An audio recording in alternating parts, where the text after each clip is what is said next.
अस्सलाम वालेकुम दोस्तों, क्या हाल है। ठीक है दोस्तों, मेरे पास ना आज आया था कार्गो का ना ऑर्डर 20 किलो का। अजवा पेशावर की थी। ये देखें, ये बिल है उसका। ये हमने पैक भी कर दिया। ये देख सकते हैं आपको, ये हमने पैक किया हुआ 20 किलो का, आप देख सकते हैं दोस्तों। अगर आपने भी लेनी है ना कार्गो, मुझसे रब्ता करें। 20 किलो का 265 है और 30 किलो का 303 रियाल है। 30 किलो सही पड़ती है आपको ना, 10 रियाल किलो पड़ जाएगी। 10 दिन में आपके पास पहुंच जाएगी।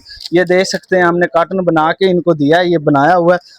ये इरफान भाई खड़ा है यहाँ पर, होता है शॉप पर। इससे भी आप राब्ता कर सकते हैं। आपको पता है ये हमारी शॉप है दोस्तों, ठीक है।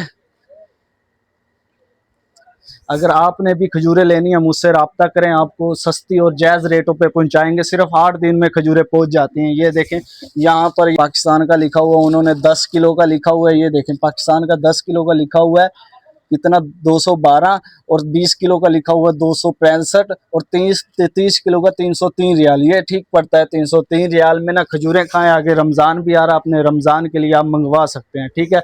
बाकी आप ये, अगर आपको मेरी वीडियो अच्छी लगती है, लाइक और शेयर ज़रूर किया करो। अस्सलाम वालेकुम।